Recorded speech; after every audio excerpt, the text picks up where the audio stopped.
நான் ஒரு எளிமையான ஒரு கதை சொல்றேன் உங்களுக்கு, தர்மத்தை புரிந்து கொள்வதற்கு. அதன் பிறகு நம்ம அறத்திற்குள்ள வருவோம்.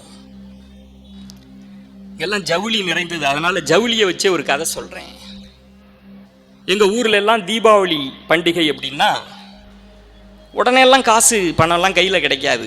தீபாவளிக்கு ஒரு 2 நாளைக்கு முன்னாடி 3 நாளைக்கு முன்னாடி தான் காசு கிடைக்கும். ஜவுளி வாங்குறதுக்காக திருச்சி அப்படிலாம் நாங்கள் வருவோம். அப்படி ஒரு பெண்மணி ஜவுளி வாங்குறதுக்காக பணத்தை எடுத்துக்கிட்டு ஹஸ்பண்டை கூட்டிக்கிட்டு பஸ்ஸு பிடிச்சி நகரத்துக்கு போகிறோம். நகரத்துக்கு போய் ஜவுளி கடைக்குள்ளே பூந்துட்டா. உங்களுக்கு தான் தெரியும் ஜவுளி ப்ராசஸ் எப்படி அப்படின்னு, அவங்க எப்படி எடுப்பாங்க அப்படின்னு. ஒரு 100 புடவையை பார்ப்பாங்க. பார்த்து முடிச்சுட்டு கடைசியாக அந்த புடவை எடுத்தீங்களே அதை கொஞ்சம் எடுங்க அப்படிம்பாங்க. அப்படி ஒன்றை தேடி எடுத்து அந்த புடவையை வச்சு பார்த்து கடைக்கார்ட்ட போய், இன்னும் தமிழர்களுக்கு ஒரு சில இதெல்லாம் உண்டு, பழக்கம் உண்டு. 1,00,000 ரூபாய்க்கு நீங்கள் பொருள் வாங்கினாலும் இந்த கட்டப்பையை ஒன்றை இலவசமாக வாங்குறதுல அவங்களுக்கு இருக்கிற ஆர்வம் இருக்கு பாருங்க. அது அவங்களுக்கு அது பெரியது. அதை 2 பைய வாங்குங்க, இன்னொரு பைய அப்படின்னு. இதெல்லாம் தாங்க நீ வாங்க போறது 1,00,000க்கு. இந்த கட்டப்பை என்ன, அதை வாங்கி கடைக்கார்ட்ட போயாச்சு. கடைக்காரர் பார்க்குறாரு, நல்ல பட்டெல்லாம் போட்டுட்டு சாமி படம்லாம் இருக்கு. என்னங்க ஐயா, காலண்டர். ஆமா ஆமா ஆமா ஆமா. கடைக்காரரை பார்க்குறாரு. கடைக்காரர் வாங்கம்மா, வணக்கம் வணக்கம் அப்படிங்கிறாரு. இதெல்லாம் ஜவுளியெல்லாம் பார்த்து புடவையை பார்க்குறாரு. 7,500 ரூபாம்மா, உங்களுக்காக 6,000 ரூபாய்க்கு தரேன். அப்புறம் அந்த அம்மா பேச்சுவார்த்தையெல்லாம் நடத்துது.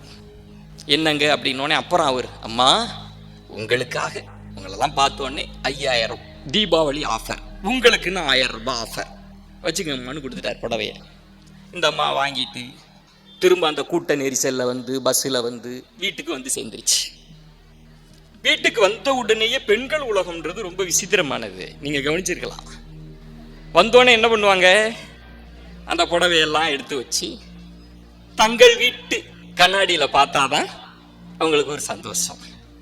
அந்த கண்ணாடியில் பார்த்துட்டு, என்னையா புருஷனை பார்த்து, அங்கே நல்லா தான் இருந்த மாதிரி இருந்தது, இங்கே நல்லா இல்லையே. அந்த கண்ணாடிக்கு நல்லா இருந்தது. புருஷன் சொன்னாராம், நீ கூட தான் பொண்ணு பார்க்க வந்தப்ப நல்லா தெரிஞ்ச, இங்க இப்படி இருக்கியே.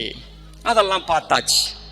அடுத்து முக்கியமானது என்ன, இதெல்லாம் தான் கொண்டாட்டங்கள். பக்கத்து வீட்டில் உள்ளவங்களெல்லாம் அழைச்சி அந்த புடவையெல்லாம் காமிச்சு, பாருக்கா அப்படின்னு சொன்னா தானே சந்தோஷமா இருக்கும். பக்கத்து வீட்டில் இருக்கிற அம்மாக்கள்லாம் கூட்டியாச்சு, புடவையெல்லாம் எடுத்து போட்டு பாரு அப்படின்னு பெருமையாக காமிக்குது. பக்கத்து வீட்டு அம்மா சொன்னிச்சு, இந்த புடவையாக்கா, இது எவ்வளவுக்கா அப்படின்னு. 7,500 ரூபா சொல்லி 6,000 குறைச்சி என் முகத்துக்காக ஒரு 1000 குறைச்சாண்டி, 5,000 ரூபாய் தான் அப்படின்னு. இந்த புடவையா? ஆமா. அட போக்கா, இந்த புடவைய நம்ம ஊர்ல சைக்கிள்ல தள்ளிட்டு வருவார்ல 3,000 ரூபாய்க்கு கொடுக்குறாக்கா. என்னது? ஆமாக்கா, 3,000 ரூபாய்க்கு கொடுக்குறாரு. அப்படிலாம் கிடையாது, அது குவாலிட்டியான புடவை. இதெல்லாம் சாயம் ஆடெல்லாம் இல்லை. அந்த பொம்பளையாவது பேசாம இருக்கலாம் இல்லை. அவங்க மவளை கூப்பிட்டு, ஏண்டி அதை எடுத்துட்டு வா அப்படின்னா, அவ புடவையை எடுத்துட்டு வரா. அதே புடவை, அதே குவாலிட்டி. இந்த அம்மா முகத்துல, வாங்கம்மா வாங்க, தீபாவளி தள்ளுபடி நினைவுக்கு வருது. படுபாவி மனுஷன் போறப்ப, அட போக்க, இதுக்காக இவ்வளவு சிரமப்பட்டு போனியாக்கும் அப்படின்னு சொல்லிட்டு போயிடுச்சு. புருஷனுக்கு எப்படி இருக்கும், கட்டு கட்டு கட்டுன்னு பாக்குறாப்புல. இந்த அம்மாவுக்கு தாங்க முடியல. அட பாவி, ஏமாத்தி விட்டானே, படுபாவி பட்டெல்லாம் போட்டிருந்தானே, யா முகத்துக்கு 1,000 ரூபா ஆஃபர்னு வேற சொன்னானே அப்படின்னு கடுகடுத்து இவனை விடக்கூடாது அப்படின்னு நினைச்சுக்கிட்டு போய் ரூமுக்குள்ள போயிட்டு பைய திறந்தா பர்ஸை காணோம். பர்ஸில் ஒரு 4,000 ரூபாய். இதை போய் சொல்ல முடியுமா புருஷன்ட்ட? அழுக வருது, ஆத்திராத்திரமா வருது. படுவாவி ஏமாந்து விட்டானே, நம்ம ஏமாந்ததுன்னு பத்தாதுன்னு அது பக்கத்து வீட்டுக்காரிக்கு தெரிஞ்சு போச்சு. இருக்கட்டும் இருக்கட்டும், நாளைக்கு அவனை வச்சுக்கிறேன், இதுக்குன்னு டிக்கெட்டு போட்டாவது அவனை விடக்கூடாதுன்னு படுத்துருக்கு. செல்ல மழை தூடுற மாதிரி இருக்கு. காலிங் பெல் அழுத்துற சத்தம். காலிங் பெல்ல வந்து திறக்குது. அழுகையும் ஆத்தாரமையும் பார்த்தா கடைக்காரரு. யாரு? வாங்கம்மா வாங்க, அவரு தான் நின்றுகிட்டு இருக்கிறாரு. அட பாவி மனுஷா அப்படின்னு கோமா பாக்குது. அவர் சொல்றாரு, அம்மா இந்த பர்ஸு உங்க பர்ஸா? பாக்குது.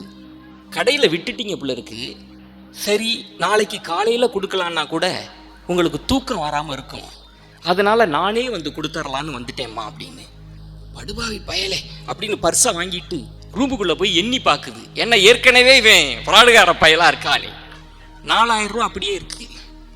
திரும்ப வந்து வாங்க உக்காருங்க. அதுக்கப்புறம் தான், இல்லைம்மா நான் கிளம்புறேன், நான் உங்கள்கிட்ட கொடுக்கணும்னு நினச்சேன், கொடுத்துட்டேன், நான் கிளம்புறேம்மா.